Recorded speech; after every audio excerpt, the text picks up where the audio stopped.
Hey, this is Mitch from Castro Valley Fitness. How are y'all doing today? Welcome to this week's Friday workout. Today, this one is going to be a little different. It's not going to be a lot of different exercises. In fact, we're just going to work on one exercise today. It's an exercise that works just about everything. It's not just one movement. It's actually a series of movements, which we're going to go over, and it tests a lot of different things about the body. What's interesting about this exercise, and it's called the Turkish Get-Up, by the way, is that it's a series of steps that each challenge something very different. So some people have difficulty with one step and not another, and vice versa. So doing a Turkish Get-Up properly and really kind of giving each movement its specific deserved attention can really enlighten people on what they have to work on, and it's just a great overall body movement. So let's get to it. Okay, so the Turkish Get-Up, what you're going to do is basically you start in a position on the floor, you wind up standing in the air, not in the air, but standing all the way up, and then you get back all the way to the ground. But you do it in very specific sequence of steps. So what I'm going to do is I'm just going to demonstrate the whole thing, just start to finish, no breaks, just so you kind of see the movements, and then I will kind of go over them piece by piece. Okay. So I'm just going to use I use a kettlebell here. This one's an 18-pound kettlebell, and I'll talk about weight and the weight you should use a little in just a few minutes. Okay, so we start on our back with the weight here. So a couple things I want you to notice as I'm doing this is the main thing is my arms stay straight toward the ceiling, and my eyes never leave the kettlebell. Okay.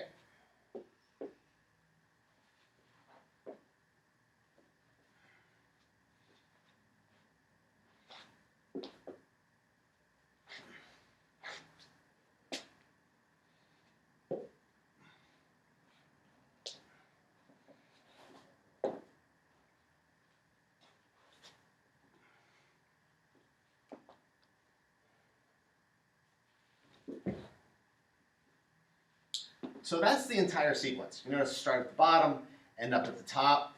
Now I'm going to break it down each step, okay? And with each step, I'll kind of give you the cues, things to think about. The first time you do this, I like to just put something in my hand just so I can kind of keep an idea of which hand I'm doing, because it can get, coordination-wise, it can get a little confusing. So just, you put a piece of paper in your hand or a 2-pound weight. It doesn't even matter what it is. But if you haven't done this before, it should be very light, almost pretty much insignificant at the point. The only reason you have something in your hand is just to physically remember which side you're doing it on. That's all you really need. So I'm going to break it down to start with. I'll do it actually starting on this side. So what you want to do when you are using a weight, it's really important to make sure you're staying safe. Obviously, you do not want the weight to wind up in your mouth. That's generally not a good place for a weight. So the setup and kind of the closing here is kind of important as you start to use weight. So I like to start on my side with the weight here. If I'm using weight, I'm using both hands to start with to get myself into position. I'm going to roll on my back, and I'm using 2 hands to get right there.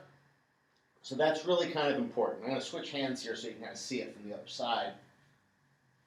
But as the weight starts to get more significant, it becomes more and more important to do that, because if you're starting to do this with weight that really matters to you, and you can really feel, it's really easy just to lose that weight. And again, we don't want dental work from this exercise. That's not the goal. So what we're going to start is same side, the knee up. So same side, arm. So weight's in my right hand, my right knee is up, and I'm down.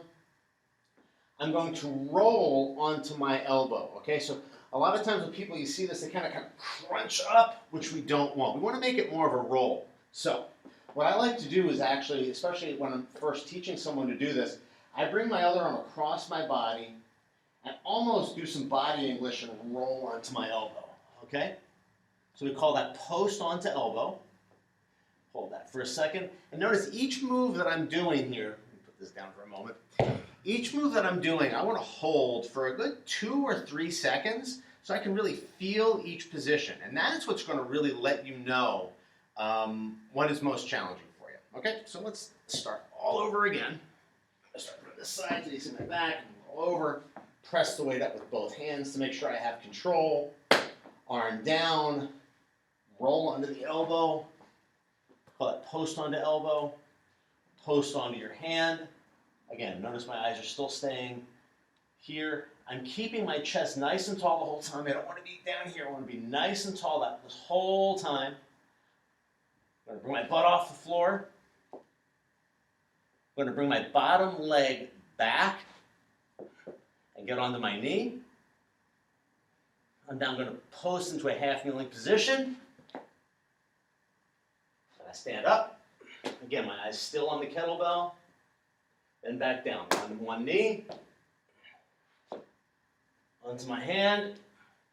Chest up nice and tall. Bring my bottom leg forward. Butt down. Post onto the elbow. Back down. Very important at this point. Grab it with both hands. Lower the weight, and that's the movement. Okay? So, that's a Turkish get-up. There's a couple ways to think about it. Again, when you're first doing it, just try to get the sequence of steps down. Don't worry about using a lot of weight. Certainly don't rush through it.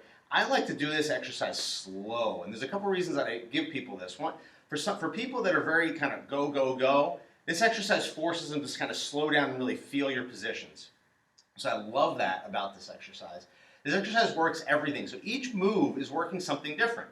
The one constant is shoulder stability on the up arm, whichever arm that may be, however you're doing it. But you got core work, you got hip strength and stability, you got shoulder strength and stability, and it's all variable with each movement, each part of the movement. So that's the Turkish get-up. For now, again, just try to hold a piece of paper, whatever in your hand, do like 1 or 2 on each arm. Just try to get the movement in your head. Just memorize the pieces, go as slow as you need to. In fact, the slower the better in many cases. And then slowly add weight in. Very slowly, very light. You don't need a lot of weight for this if you've never done it before. And eventually you get it up there. So that's the Turkish get-up. If you have any questions, and you might, then just let me know. I will show you one more time on my other arm so you can see it from a different angle.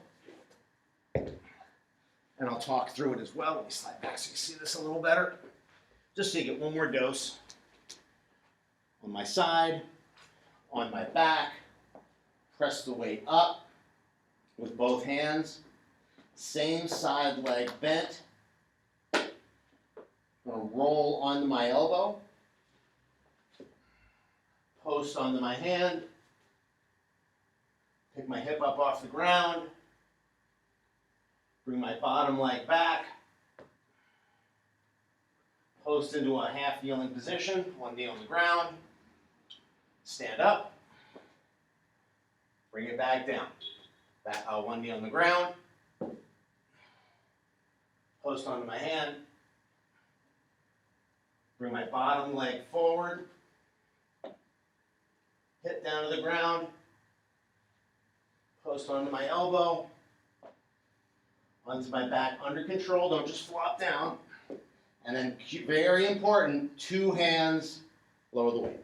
Okay, so that's the Turkish get-up. I think you'll find out a lot about your strengths and weaknesses as you do this exercise if you really take it seriously. And again, stick each position, breathe throughout, and enjoy.